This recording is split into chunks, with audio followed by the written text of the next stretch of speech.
Hello viewers, నమస్తే అండి. ఇవి దొండకాయలండి. వీటితో ఇప్పుడు మనం వెరైటీగా ఫ్రై తయారు చేద్దామండి. చూడండి, చూస్తున్నారు కదండి. దొండకాయని ఈ విధంగా చక్కగా లాంగ్ పీసెస్గా కట్ చేసుకున్నామండి. ఇక ఇందులో మనం ఇప్పుడు ఉప్పు యాడ్ చేద్దామండి. వీటిని వాటర్తో చక్కగా కడిగేద్దామండి. నెక్స్ట్ ఫ్రై చేద్దామండి. వెరీ సింపుల్ ప్రాసెస్ అండి.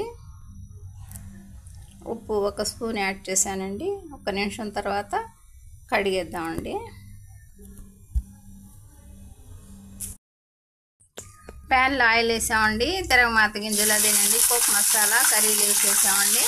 ఇక మనం లాంగ్గా కట్ చేసుకున్న ఈ దొండకాయ పీసెస్ని అందులో యాడ్ చేసామండి. చూస్తున్నారు కదా, ఉప్పుతో చక్కగా వాష్ చేసామండి. కొద్దిగా టర్మరిక్ పౌడర్ అండి, పసుపు అండి యాడ్ చేసామండి. మనం ఉప్పుతో కడిగాం కాబట్టి ఉప్పు ఎక్కువగా యాడ్ చేయలేదండి. మాత్రంగా కొద్దిగా ఉప్పు యాడ్ చేసామండి. ఇక ఇందులో మేమేమి చేర్చలేదండి. ఓన్లీ కర్రీ లీవ్స్, పోపు మసాలా, ఆయిల్ అండి. వీటితో ఇప్పుడు ఈ పీసెస్ ఈ విధంగా ఫ్రై అవుతున్నాయండి. డీప్గా ఫ్రై అవ్వాలని చెప్పి మేము ఈ విధంగా కంటైనర్ని చేంజ్ చేసామండి.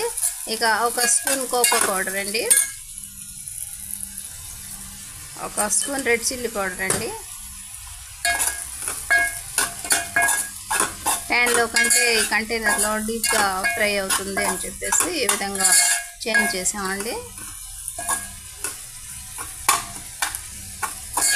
దాదాపుగా మన ఈ దొండకాయ ఫ్రై రెడీ అయిపోయినట్టేనండి. మా ఈ చిన్న వీడియో నచ్చితే బీబీ షఫికా సోనా హోమ్లీ కిచెన్ షార్ట్స్ని లైక్ చేయండి, షేర్ చేయండి, సబ్స్క్రైబ్ చేయండి ప్లీజ్.